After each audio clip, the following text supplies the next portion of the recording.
And my name was mentioned in connection with the homeless shelter, and I acknowledge the meeting that we had with the city officials, and I think it was productive, and I hope that it will help things work out better this year.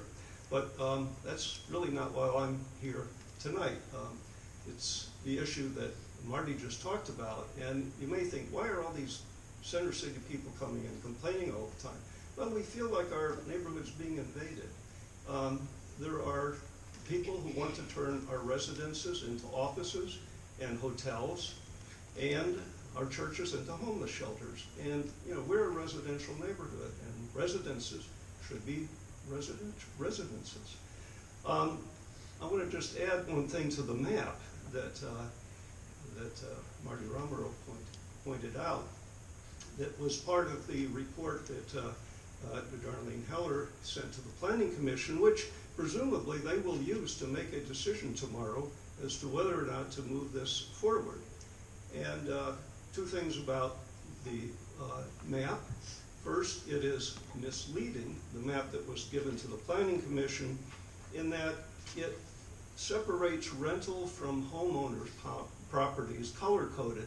So when you look at the color coding, it looks, well, there's not so many residential properties because this is a rental. A rental is a residential property, folks. Renting is residential.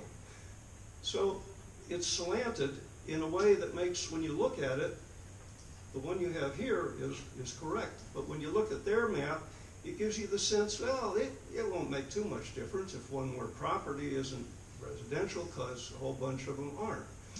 But even more than that, there are blatant falsehoods on the map itself.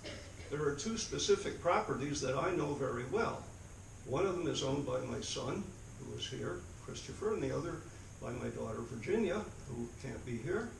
And on the map that the Planning Commission has been given, the property that my son has, which is owner-occupied residential, is labeled mixed use, and the property that my daughter has, which is single-family residential, is labeled rental.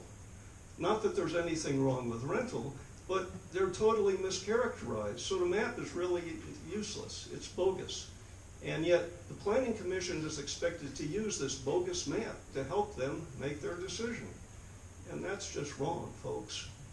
Thank you.